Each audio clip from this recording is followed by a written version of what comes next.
Salut à tous, c'est Blanc de la chaîne, bienvenue sur cette vidéo qui aujourd'hui va parler de sémantique, va parler à nouveau de l'importance qu'on a à pouvoir poser les mots à un moment donné pour qu'on puisse comprendre ensemble les concepts et ce qu'il y a derrière. Et pourquoi l'utilisation de certains mots va être quelque chose qui ne correspond pas à la réalité de ce qui se passe. On va utiliser le mot paix. Le mot paix est actuellement utilisé par les Américains, par les Israéliens, par les Indiens avec les Pakistanais, par les Congolais, bref, par plein de pays qui disent on veut la paix ou on fait des actions militaires pour la paix. Si on fait des actions militaires, on ne fait pas la paix, on fait la guerre.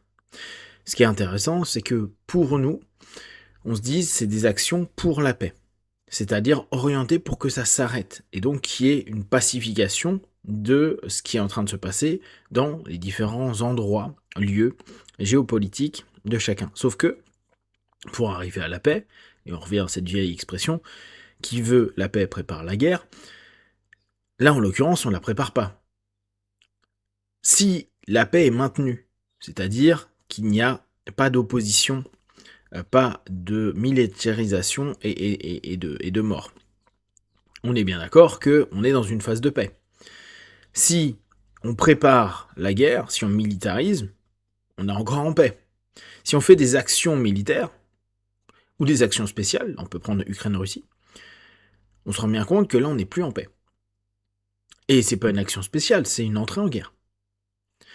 Dans tout ce qui est actuellement en phase, ceux qui ont été les plus honnêtes, c'est les Pakistanais avec les Afghans. On se met en guerre ouverte avec les Afghans. Au moins, le mot guerre est prononcé, et c'est pas résistance, c'est pas action de pacification, c'est pas qu'importe le mot d'ailleurs qui va être utilisé, c'est la guerre. Pour nous, qui avons la chance de ne pas vivre la guerre, alors après on peut jouer sur ce qu'est une guerre, mais là on parle vraiment d'une guerre physique, militaire, ça reste qu'un mot.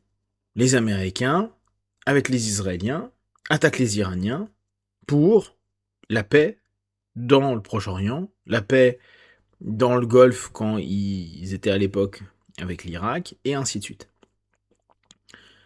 Sauf que, et on le sait, là maintenant on a un retour, on reprend Irak, Irak 91, bah, ceux qui ont déstabilisé le plus, ceux qui ont enlevé la paix, qui ont recréé des tensions, c'est les Américains.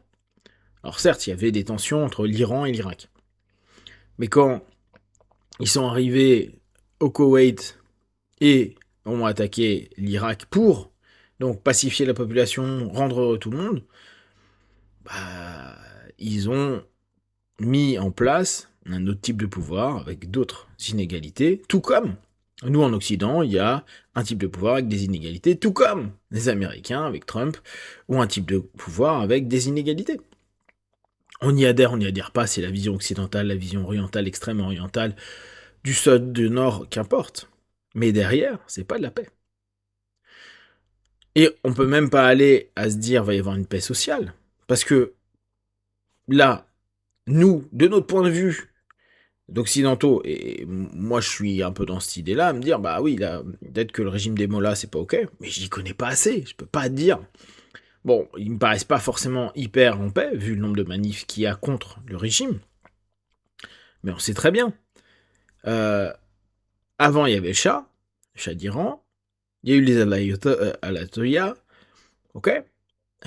Mais depuis, l'un comme l'autre, apparemment, c'était pas la grande paix. Apparemment, c'était un peu mieux avec le Shah, mais là, on remonte à 79, je crois.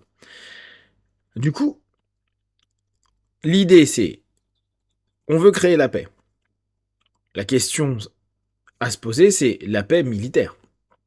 Est-ce qu'on arrive à créer une paix sociale? Il suffit de regarder la France. Non, il n'y a pas de paix sociale. Il y a même une tension sociale. Certains vont aller jusqu'à l'idée de dire qu'il va y avoir des guerres civiles, que ce soit aux USA, que ce soit éventuellement en France, une guerre civile, parce qu'il n'y a pas de paix sociale. Pourtant, actuellement, il y a une paix civile. Est-ce que, là encore, on n'est pas en train de surutiliser un mot? Donc on n'utilise pas correctement le mot paix parce qu'on fait des actions de guerre. Et on veut faire peur à la population en parlant de guerre, alors que pour l'instant on est en paix. Et on peut dire oui, mais il va y avoir euh, une guerre civile. Une guerre civile, c'est-à-dire qu'on on utilise le principe militaire à un moment donné, c'est-à-dire que va y avoir des armes partout et tout le monde va se tirer dessus. C'est un peu compliqué, sachant comment aujourd'hui on est organisé. C'est pas dit que c'est pas possible. C'est que pour l'instant, on devrait plutôt dire il y a des tensions dans la paix, plutôt que dire il y a une guerre civile qui se prépare. Pour nous les auditeurs, nous les lecteurs, ce processus d'habituation, d'utiliser n'importe comment le mot paix, n'importe comment le mot guerre, nous entraîne, petit 1, à on ne fait plus vraiment attention, limite les actions qui sont faites, qui sont complètement folles, on se dit oui, mais c'est une action pour la paix, de toute façon tout ça c'est le minimum pour qu'on puisse obtenir, on étant la communauté internationale dont le 3/4 des gens n'en ont rien à faire, hormis des aspects économiques, hein, bien sûr, parce que là, l'un des gros problèmes, c'est on peut plus passer par les canaux près de l'Iran, du coup, le pétrole va augmenter parce qu'on doit passer par l'Afrique du Sud. Voilà, c'est pas une paix économique apparemment qu'on est en train de chercher. Ah, bah tiens, le mot paix, le mot guerre va être encore exploité dans tous les sens. Quand il y a quelqu'un qui se met en tête, je veux créer la paix, et qu'il ne passe son temps, et là je parle de Trump, hein, qu'à aller agresser, attaquer, avoir au moins une attitude belliqueuse, on n'est pas dans une recherche de paix.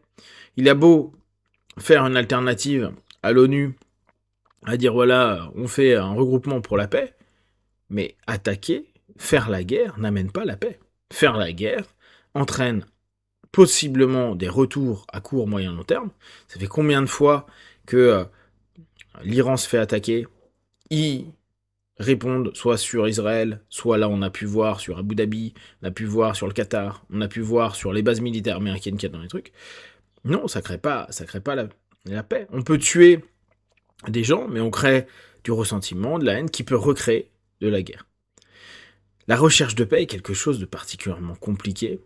Si la paix est imposée, et on l'a vu nous en 14, hein, espèce de reddition où on dit ça y est, maintenant on est en paix, on a fait un traité de paix. Oui, notre fameux traité de paix, c'est ce qui a fait qu'on s'est remangé 39-45, qu'on a eu autant de morts, parce que en plus, faire la paix, c'est souvent humilier le vaincu.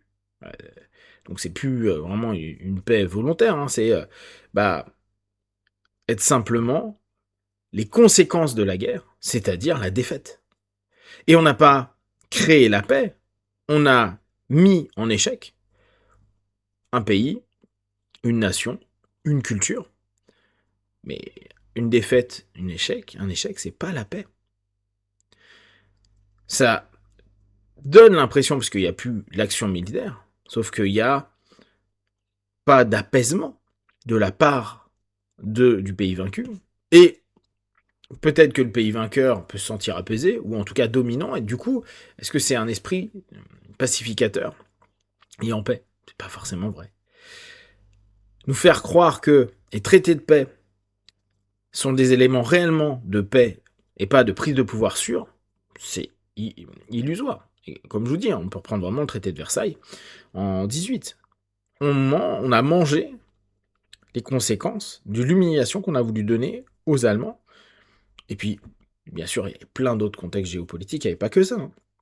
Mais on n'a pas créé une envie de la paix et de maintenir la paix, mais une envie de vengeance, de revanche, de payback, de un moment à un autre, vous paierez maintenant, dans 10 ans, dans 20 ans, dans 30 ans, ce que vous avez fait maintenant.